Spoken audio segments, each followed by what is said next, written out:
بسم اللہ الرحمن الرحیم۔ من و سلویٰ کیا تھا؟ اس کی کیا حقیقت تھی؟ من و سلویٰ آسمان سے اتارا گیا ایک لذیذ اور معجزاتی کھانا۔ کیا یہ کھانا جنت سے آیا تھا یا زمین پر پیدا ہوا تھا؟ یہ کھانا بنی اسرائیل پر کب اور کیوں اتارا گیا؟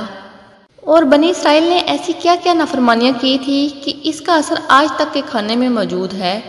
اور اللہ رب العزت نے بنی اسرائیل پر کون کون سے انعامات کی برسات کی؟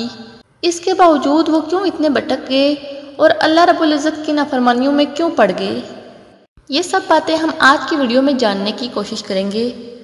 بنی اسرائیل کے آباء و اجداد کا وطن شام تھا، لیکن حضرت یوسف علیہ السلام کے دور میں جب انہوں نے دیکھا کہ یوسف علیہ السلام مصر میں طاقتور ہو گئے ہیں تو بنی اسرائیل ہجرت کر کے آہستہ آہستہ مصر میں آباد ہو گئے۔ حضرت یوسف علیہ السلام کے بعد بنی اسرائیل پر فرعونوں کی غلامی کا دور شروع ہوا اور آخرکار یہ غلامی اللہ کے پیارے نبی حضرت موسیٰ علیہ السلام کے دور میں ختم ہوئی۔ فرعون جب سمندر میں غرق ہو گیا تو حضرت موسیٰ علیہ السلام کو اللہ پاک کا حکم ہوا کہ اپنے ملک شام کو قوم عمالقہ کے قبضے سے چھڑوائیں۔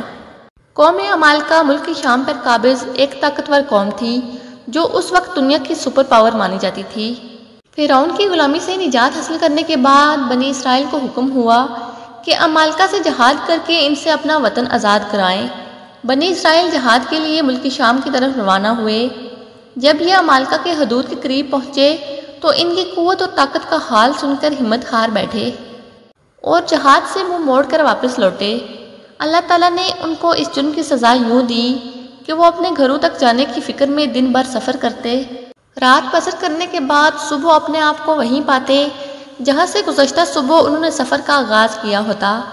اسی پریشان حالی کے عالم میں 40 سال انہوں نے میدان طے میں گزار دیے۔ اس وادی میں نہ کوئی سایہ دار درخت تھا، نہ ہی کوئی عمارت، نہ پینے کے لیے پانی، نہ کھانے کے لیے کوئی چیز، نہ ہی ضروریات زندگی کی کوئی دوسری چیز۔ جب بنی اسرائیل اس میدان میں پھنس گئے اور ایک ہفتہ میں سب کا سامان ختم ہو گیا تو سارے کی ساری قوم حضرت موسیٰ علیہ السلام کے قدموں میں آ گری اور معافیا مانگنے لگے کہ اب ہم تو اس میدان سے نہیں نکل سکیں گے بلکہ بھوک پیاس اور گرمی سے مر جائیں گے۔ یاد رہے کہ اس وقت بنی اسرائیل کی تعداد 6 لاکھ تھی اور میدان کی لمبائی 27 میل تھی۔ پھر جب حضرت موسیٰ علیہ السلام نے اللہ پاک سے اپنی قوم کے حق میں دعا کی تو اللہ پاک نے ان کی دعا قبول فرمائی اور بنی اسرائیل کے اوپر میدان میں ایک ٹکڑا بادل کا مقرر کر دیا جو دن بھر ان پر سایہ کیے رکھتا۔ کھانے کے لیے اللہ پاک نے ان پر من و سلویٰ نازل کیا۔ پانی کے لیے اللہ پاک نے ایسے انتظام کیا کہ حضرت موسیٰ علیہ السلام کو حکم ہوا کوہ طور پر جو سفید پتھر ہے اس پر اپنا عصا مارو۔ جیسے ہی حضرت موسیٰ علیہ السلام نے اس پتھر پر عصا مارا تو بنی اسرائیل کے 12 قبائل کے لیے اللہ پاک نے اس پتھر سے 12 انتہائی لذیذ چشمے جاری کر دیے اور میدان کے بیچ میں ایک نورانی ستون کھڑا کر دیا گیا جو کہ رات کو بھی بنی اسرائیل کو روشنی مہیا کیا کرتا تھا۔ اللہ پاک نے بنی اسرائیل پر وہاں اس قدر عنایات کی کہ ان کو گننا مشکل ہے۔ مزے کی بات تو یہ ہے کہ اس میدان میں 40 سال تک نہ لوگوں کے بال بڑھے اور نہ ہی ناہن، نہ کپڑے پھٹتے اور نہ ہی میلے ہوتے تھے۔ اب بات کرتے ہیں من و سلویٰ کی۔ سورہ بقرہ کی آیت نمبر 57 میں اللہ پاک ارشاد فرماتا ہے، اور ہم نے تم پر بادل کا سایہ کیا اور تم پر من و سلویٰ اتارا اور کہہ دیا کہ ہماری دی ہوئی پاکیزہ چیزیں کھاؤ، اور انہوں نے ہم پر ظلم نہیں کیا، البتہ وہ خود اپنی جانوں پر ظلم کرتے تھے۔ بھوک سے مرتے بنی اسرائیلیوں کے لیے جب حضرت موسیٰ علیہ السلام کی اللہ پاک نے دعا قبول فرمائی تو ان کے لیے من و سلویٰ یعنی 2 خوراکیں اتاری۔ من شہد کی طرح تھا۔ انجیل کی کتاب خروج میں لکھا ہے کہ جب وہ شبنم خشک ہو گئی تو انہوں نے دیکھا کہ میدان میں بہت ہی چھوٹے سائز میں گول گول کوئی چیز پڑی ہے جیسا کہ پالک کے دانے ہوتے ہیں۔ اسرائیلی قوم ان دانوں کو دیکھ کر پکارنے لگی، یہ من ہے۔ تو حضرت موسیٰ علیہ السلام نے ان لوگوں سے فرمایا کہ اللہ تعالیٰ کی طرف سے یہ آپ کے لیے غذا ہے۔ اللہ تعالیٰ نے آپ سب کو پہلے آزمائش میں ڈال کر تم سب کو بھوکا اور پیاسا رکھا۔ پھر من جس کو تیرا آباء و اجداد بھی نہ جانتے تھے، تاکہ اللہ تعالیٰ تم کو سکھائے کہ انسان صرف روٹی پر زندہ نہیں رہتا۔ من دراصل ایک شبنمی گوند تھا جس کا ذائقہ شہد جیسا تھا۔ یہ گوند رات کو جمع ہو جاتا اور بنی اسرائیل کے لوگ صبح اٹھ کر اس کو پیٹ بھر کر کھا لیا کرتے تھے۔ اللہ تعالیٰ ہر شخص کے لیے یہ گوند 4 کلو نازل فرماتا تھا۔ جو شخص صبح صبح اٹھ جاتا تھا یہ غذا اس کو حاصل ہو جاتی تھی، جو اس وقت سویا رہتا تھا وہ اس خوراک سے محروم رکھا جاتا تھا۔ سلوا ایک قسم کا پرندہ تھا، اس کو بٹیر کہتے ہیں۔ جب شام کے وقت جنوب کی طرف سے ہوائیں چلتی تھی تو بٹیرے وافر مقدار میں ان کے خیموں کے قریب آ کر بیٹھ جایا کرتے تھے۔ بنی اسرائیل کے لوگ بٹیروں کو پکڑ کر پکاتے اور ان کو کھا جایا کرتے تھے۔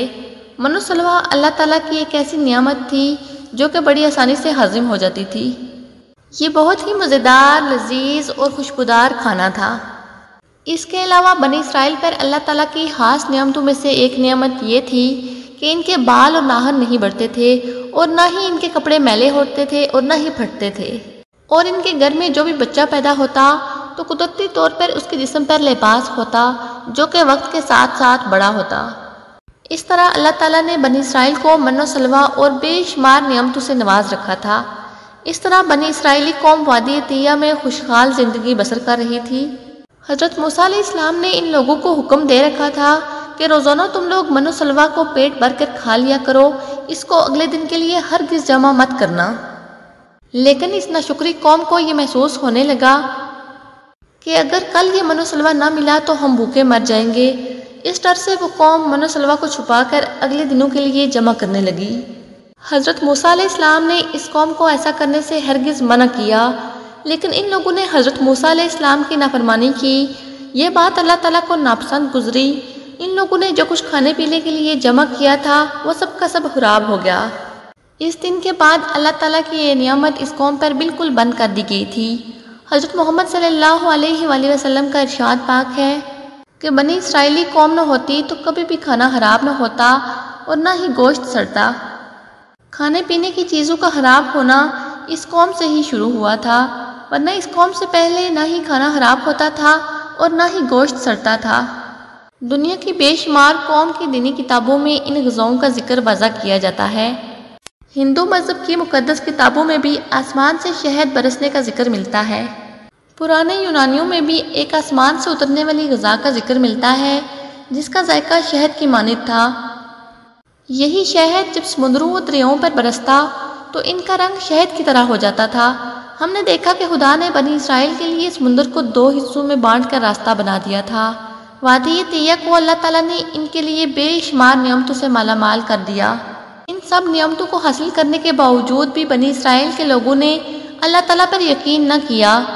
ان لوگوں کو حضرت موسیٰ علیہ السلام نے منع فرمایا کہ کھانے کو ہرگز اگلے دن کے لیے جمع نہ کرنا، لیکن اس نافرمان قوم نے حضرت موسیٰ علیہ السلام کی کوئی بات نہ مانی۔ اور یہی بات ہم پر مسلط ہوتی ہے کہ ہم لوگ جب کسی مشکل کا سامنا کرتے ہیں تو اللہ تعالیٰ کی تمام نعمتوں کو بھول جاتے ہیں کہ اللہ تعالیٰ نے ہم کو کتنی نعمتوں سے نواز رکھا ہے۔ ہمیں صرف اور صرف موجودہ مصیبت نظر آتی ہے۔ ہمیں ہمیشہ اللہ تعالیٰ پر بھروسہ کرنا چاہیے۔ اللہ تعالیٰ ہر وقت اپنے بندوں کے ساتھ ہوتا ہے۔ اللہ تعالیٰ کے لیے ہر کام کرنا بہت آسان ہے اور وہی اپنے بندوں کے لیے غیب سے رزق کے دروازے کھول دیتا ہے۔ آخر میں اللہ تعالیٰ سے دعا ہے کہ اللہ تعالیٰ ہم سب کو نیک و پرہیزگار بنائے، آمین۔